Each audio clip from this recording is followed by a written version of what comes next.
everyone. Thank you for joining us. I got two special guests today. This is the Thought in Action podcast. We might change it to Keep Your Money. So by the time you watch this, I don't know what it is, but my name is Eric Flegel. I'm the CEO, founder of Family Fortune Financial, and I am here with Chuck and Dana Stazowitz, formerly of All Hours Plumbing and currently owners of the Opus and Golds Group.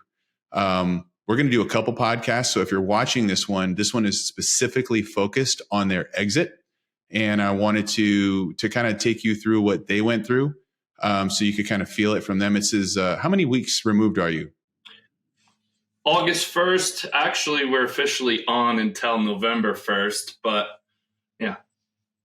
So we're in it, which is good. So I like it because this is kind of a real life recent exit. And so it's, I think as you get through these, you'll hear podcasts where people have done this multiple times and blah, blah, blah. But this is their first exit and it's still very real. So I thought, let's do a podcast. Let's talk about it.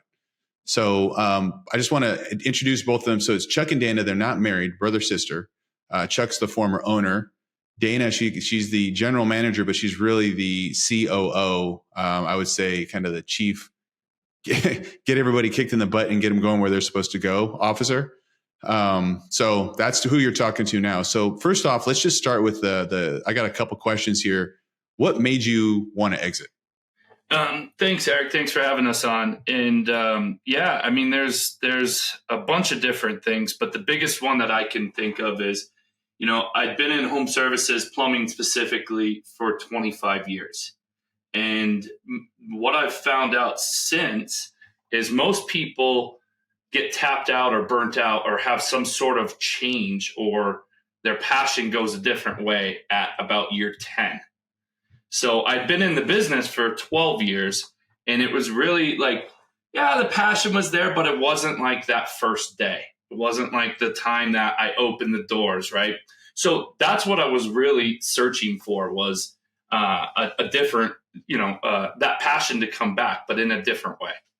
Right. So when you say the passion started going down, can you kind of pinpoint the time or like, what do you think started to kind of make it not as much fun as it was 12 years ago when you started? Well, when I started, I was in the field. I was the plumber. I was the service tech. I was that. And I loved helping people. I loved being in people's homes. I loved the interaction. And then I moved into, an office role. And then I moved into a CEO role, right? And brought people underneath me. And, it really just made me think like I had more to give than being in that role. So I didn't feel useful, right? Like even though I was running a $20 million company with help of my team, I just didn't feel like as useful as when I went and fixed a water heater. And, I got that reward and shook someone's hand and they thanked me for doing a good job, And I think, to jump in here, I think COVID was a huge factor too. I mean, COVID was it was a huge toll on Chuck and all of us. And that was just one more thing for Chuck was like, maybe it's time. So when you went through COVID, one of my questions here is the biggest challenge. Take me through what made COVID so challenging. Yeah. So I hired Dana February of 2020 and then COVID hit, right? And I'll always remember it. It was a Thursday night and we were on the phone for 3 hours and I'd never been presented with a business opportunity, challenge, whatever you want to call it, like this before, right? Everything was kind of smooth sailing. We were riding a real high. And then all of a sudden this happened. And I remember we were on the phone and in 3 hours, it was like the business side of me came out. I was actually really impressed with myself, right? Because I didn't think I had all that in me, being that I was a plumber and a service tech. And we strategized and had literally the direction we were going, people that we were laying off, vendors that we were going to remove, all kinds of different strategies in 3 hours. And it was pretty amazing. And I honestly, I don't look at COVID as a challenge. I really don't. It definitely was an eye opener. And I don't, if it didn't happen, I don't believe I'd be sitting here right now. Right. And there would have been a whole bigger or a different course. And it made us really focus in on what a business is and what a business does. And from that point on, June of 2020, we hired a mentor and we hired a coach. And from that date, we said, we're going to sell. This is time. It's time for us to move on. So it took us 3 years. Wow. So COVID really, as much of a challenge, it was more of a focuser, because you're like, I got to get to the core of what's going on here. Dana was there to kind of help focus on, where the I guess the sweet spot was. Take me through when you decide I'm going to focus. What are you focusing on? Like, what are the areas that you're saying, like, all right, is it profit? Is it people? Is it opportunities? Like, when you say I'm focusing the business, what does that mean? Well, here it is. So I started the business in 2011. 2020, we're 9 years in. We're doing 12 million in revenue. I watched the bank account go up. I'm doing good. I watched it come down. I'm doing bad. I got to move something around. That's all I did. I didn't have any strategy. I didn't like. That's all I did. I felt I was in a good industry. The economy was great. Supported it, and added more trucks, added more advertising, added more guys, added more advertising. Right, like seat of my pants kind of stuff. And then when COVID hit, the other thing that I said in that strategy phone call that we had was, I said, we need to triple down on advertising and we need to get a coach. And we immediately went to work on that on Monday. And it definitely like opened my eyes, to a lot of things that we weren't doing. I'm not discrediting myself in any way. Going from 0 to 12 million in 9 years is a big jump, right? Like from my garage, from one employee to, at the time, we had 70 employees. That's a big jump in a short amount of time. And most people, just want to get past the first 2 years, right? So, I'm not discrediting any of that, but it was really good timing, And then when COVID hit, it was like reality stepped in, right? And it was like, okay, get your stuff together very quickly and figure out exactly how a business runs, And some of those things, we weren't focused on our numbers. We were spending money without knowing the return. We were just, riding the high, and it worked for a long time, but we quickly realized it was not going to work going forward. Yeah. And I would say, Eric, for us, like we were kind of all over, and like Chuck said, he did great for those first 10 years or whatever. And then COVID happened and we're like, okay, we need to rein things in. And so from my side of things, we focused on 3 main areas. We were looking at our profit. We were looking at all of our processes or lack thereof, and culture. Like during COVID, like we had Chuck doing videos daily to the team. We were posting them in Slack. We were doing everything we could to make people feel comfortable. And so those were the 3 main areas. And that's like for the next 3 years, that's essentially what I focused on and drove us with those 3 areas. I like that. So can you repeat those 3 again? It was profit. Yep. Processes. We had a few in, but we really focused on getting just tons of processes, like right on down to what meetings do we need to have? What's the cadence for those meetings? And then culture overall, what does that look like? Chuck always had great culture, but as you get bigger, you get a little bit, your culture changes. And so we had to look at that overall. And so we just continued to focus on culture as well. Yeah, there's in year 9, we were still doing Christmas bonuses. Year 10, we stopped. Right. That's the changes in the culture that happened. Wait, so take me through this. Take me through this again. So like the getting rid of a Christmas bonus. I know it might seem kind of like, to somebody listening, okay, fine, we got rid of a Christmas bonus. What does that mean to you? So that you're like, I got rid of it. How does that reflect the culture and the change that you wanted to make? Well, we didn't. We looked at a bunch of different things, and number one, it was never enough. And it was like people weren't appreciated by a dollar figure. The fact of the matter is, when we put a party on and we celebrated with them, it was much more appreciated than just giving them $1. And we had to realize that, right? And believe it or not, it cost about the same. We saved a little bit by not giving Christmas bonuses, but then there was always that entitlement. I've been here longer. I get more than you. All this, that. It didn't matter when it's just everybody celebrated, right? And I think that could be taken, from day one versus 9 years down the road. So what we changed on that, Eric, is because my whole thing was we're giving everyone a bonus, but everyone doesn't work the same. They don't produce the same, all of that. So we switched it and then we based it into their pay program. So if they hit their numbers, then they received a bonus. So it was more an incentive versus expected. And so that was great. While hard, especially, here we are several years later, and it's still hard for Chuck. It was a hard one for him to not give bonuses anymore, Christmas bonuses.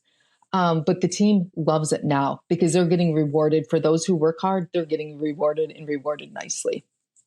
Exactly. And I like it too, because it sounds like it became transparent. It wasn't so subjective. It was very objective. They knew where it was coming. They knew what it was going to be. They agreed to it. They worked for it. They got it. Very clear, which is great. I want to shift a little bit, and I want to focus on your exit. And you said that, you started planning it, let's just say, late 2020. Here we are, 2023. It took 3 years. You got a coach. What was the, why did it take 3 years? I think somebody might listen to that and say like, oh, how long does it take to exit? And you're like, 3 years. That's a long time. Like, why did it take so long?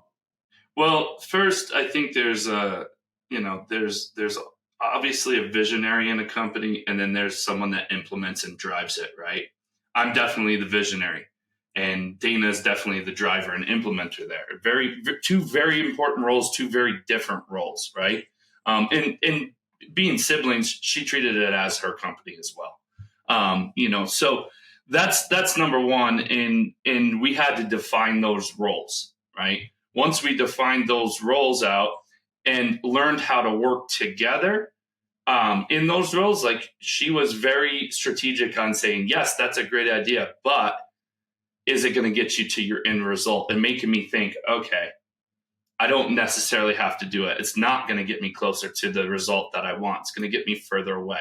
I never had that before. Before it was just idea after idea after idea. Let's roll it out. Let's try it. Let's test it, collect the data, and then get rid of it. But 3 years, in 2020, we doubled in size. And because we weren't paying attention to our numbers, we went from 70 employees to 130 employees. And we lost money. We lost about, $450,000, almost $500,000 that year. And that's when it really got serious, right? Like we were like, okay, we want to exit. We know it's going to take us some time, right? And we looked in 21 after we had a small profit. We looked in 21 if it was a possibility, and it wasn't at that time. So we just kept pushing, and we knew the number that we wanted to be at. So we dialed in a budget. We did huge forecast planning. We had it down to how many calls it would take, how many technicians it would take, how many trucks it would take. We had all the data that we needed to get to where we needed to be to exit. And that's basically what it took. If you think about a company with 130 employees, getting everybody on board with that vision without telling them that's the vision, it's not very easy, right? So we had to kind of strategically do the changes, but it wasn't mass changes. It was a few here and there and reasons why and what was in it for them on why we changed there. What else do you think, Dana? What else were some of the biggest things there? Yeah, while we say that we wanted to sell at 3 years, it wasn't until the last year and a half that we became super, super focused on that and really started putting things in place. And Chuck is right. Like we didn't let people know, and it wasn't until we were in the heat of the sale in the last 3 months or so where some of our managers started piecing some things together that they told us afterward. But yeah, so it was definitely a process. Like Chuck said, we had that negative that we had to overcome.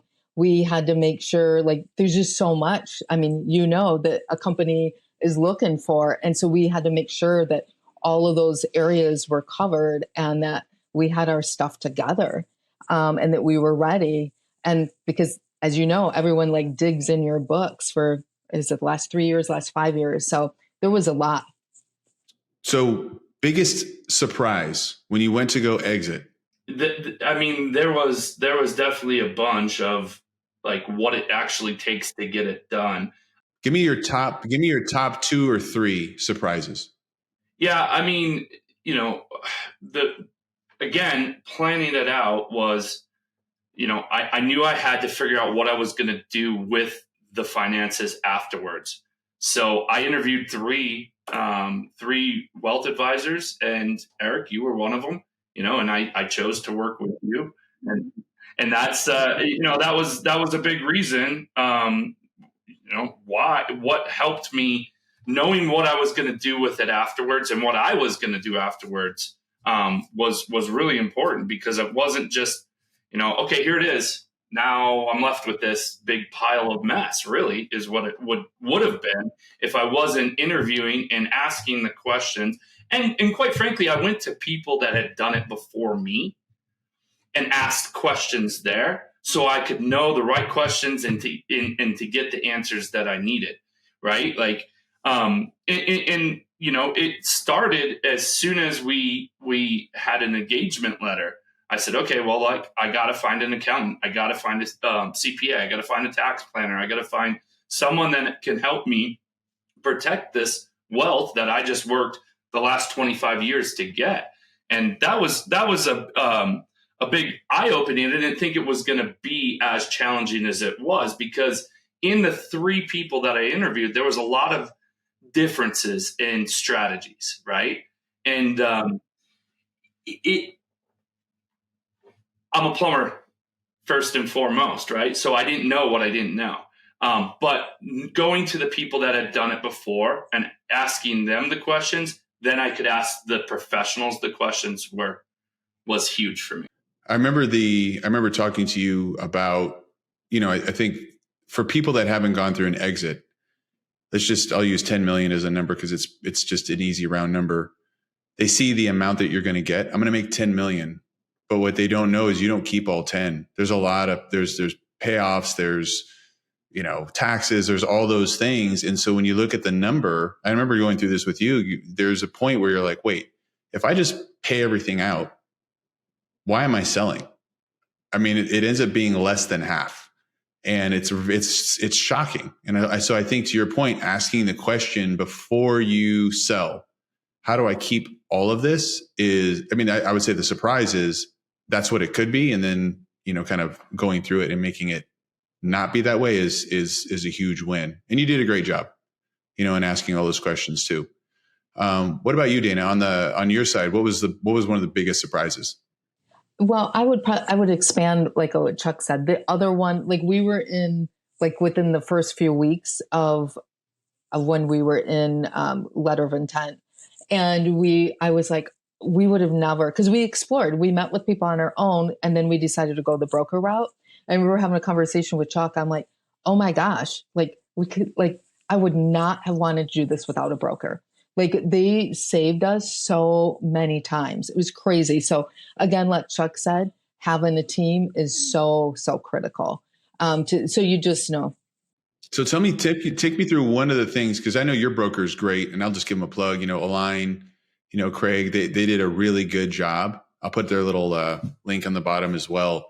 But take me through something that they saved you on. Because I think there's always this misnomer. I don't want to pay. Well, I shouldn't say that. For service people, you're in the service industry. You don't mind paying for service, but some people do not like paying for service. So give me an example where you're glad you had him on your side. Yeah. I mean, to be really honest, Chuck and I talked about that too, because it's a hefty fee to have a broker. But I can tell you from going through it, I'm pretty sure Chuck would say the same. We would do it all over again. So the one thing is a spreadsheet. Like whenever I mention this spreadsheet, it's like the dreaded spreadsheet that has like 40 tabs at the bottom, and within each is just lines and lines and lines of stuff that you have to provide. One being like 5 years of bank statements or, whatever.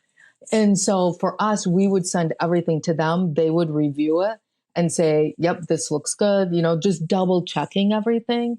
And then it would go on to, for us, in our case, it went on to Apex at that point, to Apex's financial team, who was reviewing everything. And it was just back and forth and back and forth. And had it just been us, it would have been crazy.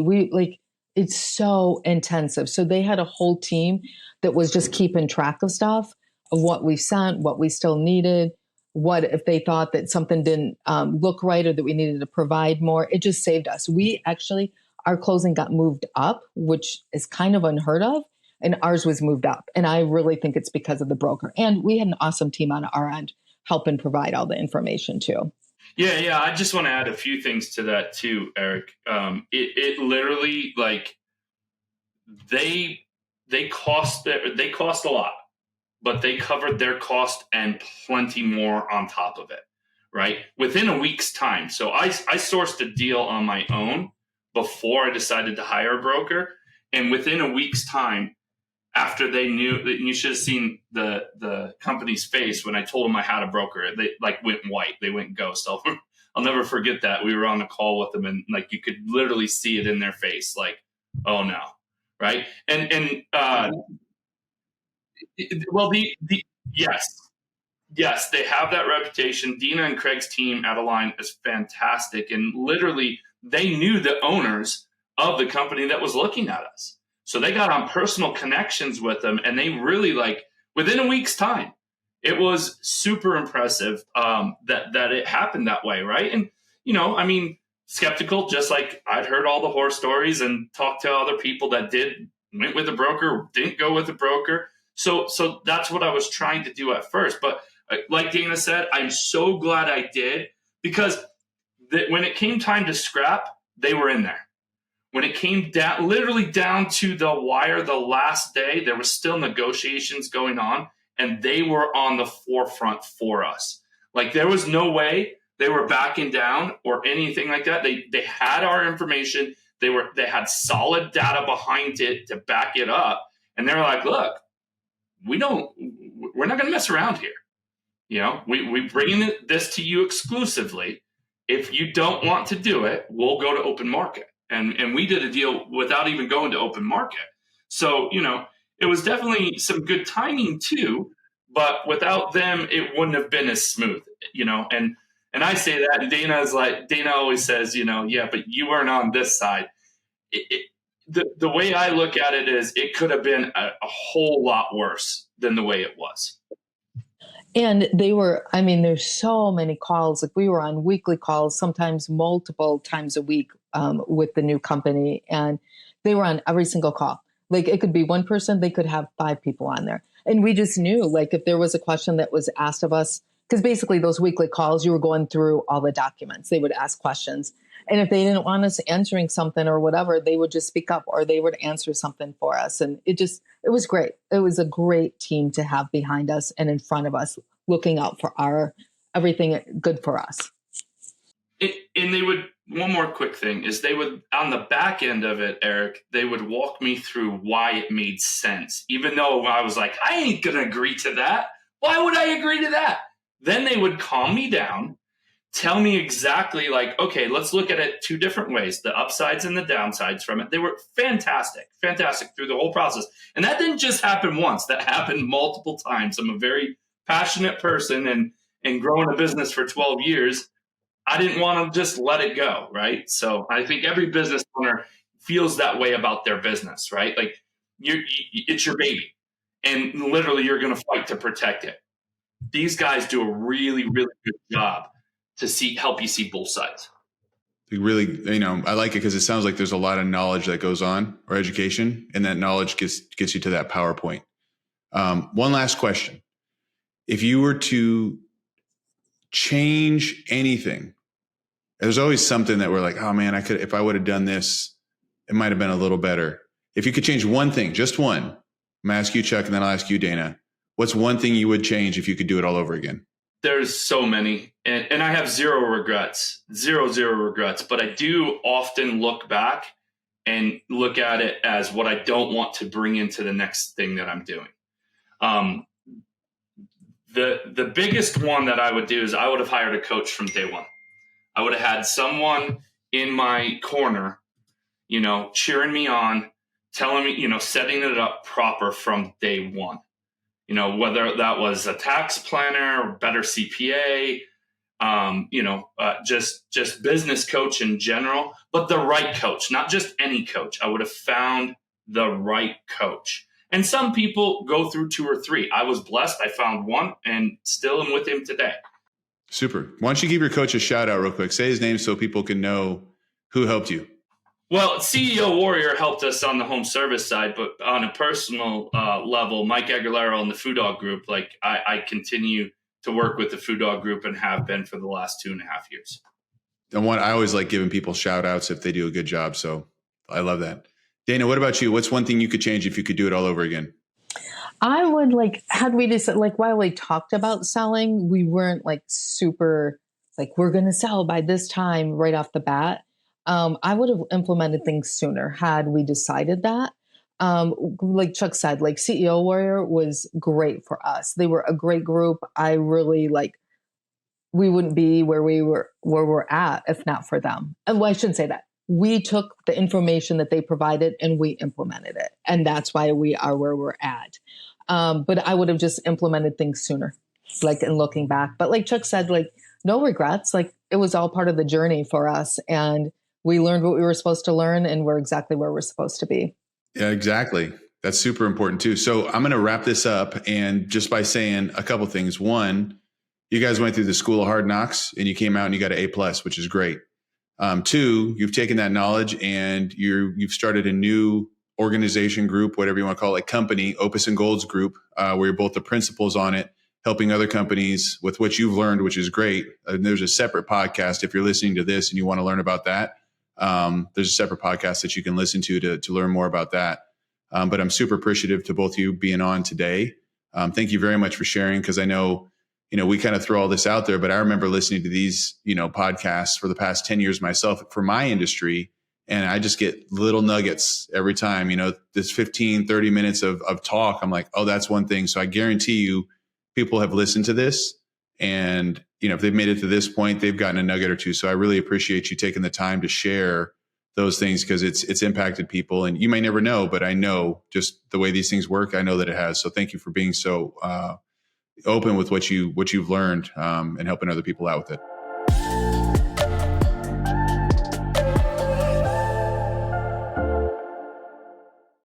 The information provided is for educational and informational purposes only and does not constitute investment advice, and it should not be relied on as such. It should not be considered a solicitation to buy or an offer to sell a security. It does not take into account any investor's particular investment objectives, strategies, tax status, or investment horizon. You should consult your attorney or tax advisor.